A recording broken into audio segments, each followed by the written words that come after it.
ఉమ్మడి మెదక్ జిల్లాలో ఈరోజు ప్రధాన వార్తలు ఈ విధంగా ఉన్నాయి. సిద్దిపేట జిల్లా వార్తలు వచ్చేసరికి మాజీ మంత్రి సిద్దిపేట శాసనసభ్యుడు హరీష్ రావు తండ్రి సత్యనారాయణరావు ఈరోజు తెల్లవారుజామున అనారోగ్యంతో హైదరాబాద్లో ముచ్చిందిన నేపథ్యంలో సిద్దిపేట జిల్లా నుంచి, మెదక్ జిల్లా నుంచి, సంగారెడ్డి జిల్లా నుంచి పెద్ద ఎత్తున బీఆర్ఎస్ పార్టీ శ్రేణులు, ఎమ్మెల్యేలు తరలివెళ్లి ఆయన మృతదేహానికి పూలమాలలు వేసి పూలు జల్లి నివాళులు అర్పించారు. ఇక సిద్దిపేట జిల్లాలోని ఎర్రవల్లి నివాసం నుంచి కేసీఆర్ హరీష్ రావు ఇంటికి వెళ్లి ఆయన మృతదేహానికి నివాళులర్పించారు. కుటుంబ సభ్యుల్ని ఆయన పరామర్శించారు. స్వయంగా ఆయన అక్కకు సంబంధించిన భర్త అయిన నిబంధన కుటుంబ సభ్యులందరినీ కూడా ఆయన పరామర్శించడం జరిగింది. ఆయన అక్కని, అల్లుడు హరీష్ రావుతో పాటు ఆయన కుటుంబ సభ్యులందరినీ పరామర్శించి ధైర్యం చెప్పారు. ముఖ్యంగా తాను తన బావను కోల్పోవడం ఎంతో విషాదం కలిగిస్తుందని చెప్పి ఈ సందర్భంగా ఆయన కన్నీరు పెట్టుకున్నటువంటి పరిస్థితి అక్కడ కనిపించింది. ఈ సందర్భంగా హరీష్ రావు ఇంటికి భారీ ఎత్తున ఇక్కడి నుంచి ప్రజలు తరలి వెళ్లారు. అట్లాగే అభిమానులు,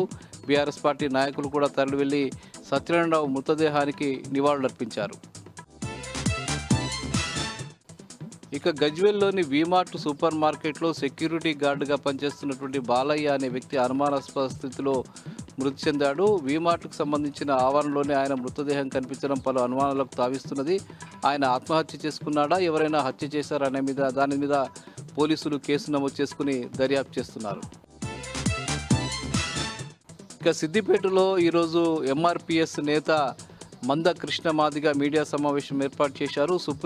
సుప్రీంకోర్టు జడ్జి గవాయిపై జరిగినటువంటి దాడిని ఆయన తీవ్రంగా ఖండించారు. ఇలాంటి దాడులు సభ్య సమాజానికి, రాజ్యాంగానికి వ్యతిరేకమైనగా ఆయన చెప్పడం జరిగింది. ముఖ్యంగా గవాయిపై దాడి చేసినటువంటి వ్యక్తి మీద ఇప్పటి వరకు కూడా కేసు నమోదు చేయకపోవడం పట్ల ఆయన ఆక్షేపణ వ్యక్తం చేశారు. ఇది మంచి పద్ధతి కాదని, తక్షణమే ఆయన మీద కేసు నమోదు చేయాలని చెప్పి ఆయన డిమాండ్ చేశారు.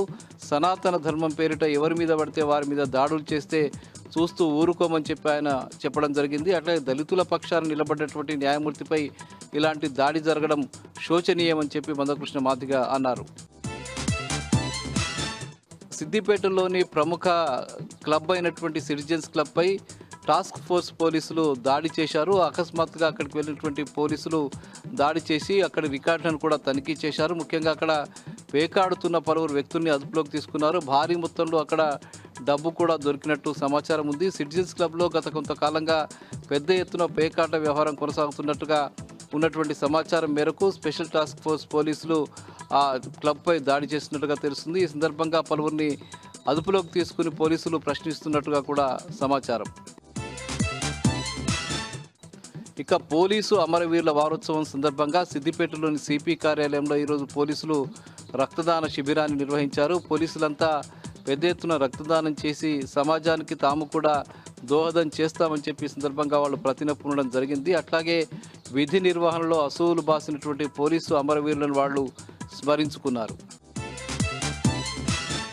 ఇక మెదక్ జిల్లా వార్తలు వచ్చేసరికి మెదక్ జిల్లా తూప్రాన్లో ఈరోజు పోలీసుల ఆధ్వర్యంలో 2K రన్ నిర్వహించారు. పోలీసులు అమరవీరుల సంస్మరణ వారోత్సవంలో భాగంగా ఈ రన్ని నిర్వహించడం జరిగింది. ఈ సందర్భంగా విధి నిర్వహణలో అసలు బాసినటువంటి పోలీసు అమరవీరులందరికీ కూడా అక్కడి పోలీసులు నివాళులు అర్పించారు.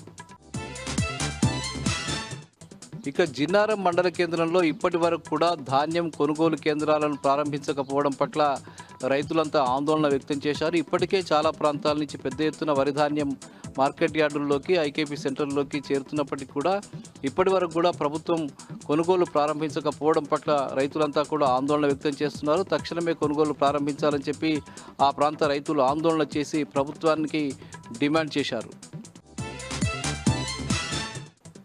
ఇక సంగారెడ్డి జిల్లా వార్తలు వచ్చేసరికి జోగిపేట ప్రాంత రైతుల్ని అకాల వర్షం నిండా ముంచిందని చెప్పవచ్చు. ఈరోజు కురిసినటువంటి వర్షానికి ఐకేపీ సెంటర్లలో, మార్కెట్ యార్డుల్లో ఉన్నటువంటి వరిధాన్యం అంతా తడిసి ముద్దైపోవడంతో రైతులంతా కూడా కన్నీరు మున్నీరుగా విలపిస్తున్న పరిస్థితి కనిపిస్తుంది. ఇటీవల అకాల వర్షాల వల్ల పెద్ద ఎత్తున పంటలు నష్టపోయిన విషయం తెలిసిందే. తాజాగా కురుస్తున్నటువంటి ఈ వర్షాల వల్ల కూడా రైతులకు పెద్ద ఎత్తున నష్టం వాటిల్లింది. తడిసిన ధాన్యాన్ని మద్దతు ధర కొనుగోలు చేయాలని చెప్పి బీఆర్ఎస్ పార్టీ నాయకులు, రైతులు డిమాండ్ చేశారు. ఇక అల్లాదుర్గం మండలం రాంపూర్లోని దుబ్బ చెరువులో ఈరోజు నాగాచారి అనే ఒక బ్యాంకుకు సంబంధించిన రికవరీ ఏజెంట్ అనుమానాస్పద స్థితిలో మృతి చెంది కనిపించారు. చెరువులో మృతదేహం కనిపించడంతో గజ ఈతగాళ్లు వెళ్లి ఆ శవాన్ని వెలికితీశారు. ఆయన మృతికి కారణం ఏమిటని ఇంతవరకు తెలియలేదు. పోలీసులు కేసు నమోదు చేసుకుని దర్యాప్తు చేస్తున్నారు. అది హత్య, ఆత్మహత్య అనే విషయాల మీద పోలీసులు తేల్చాల్సి ఉంది.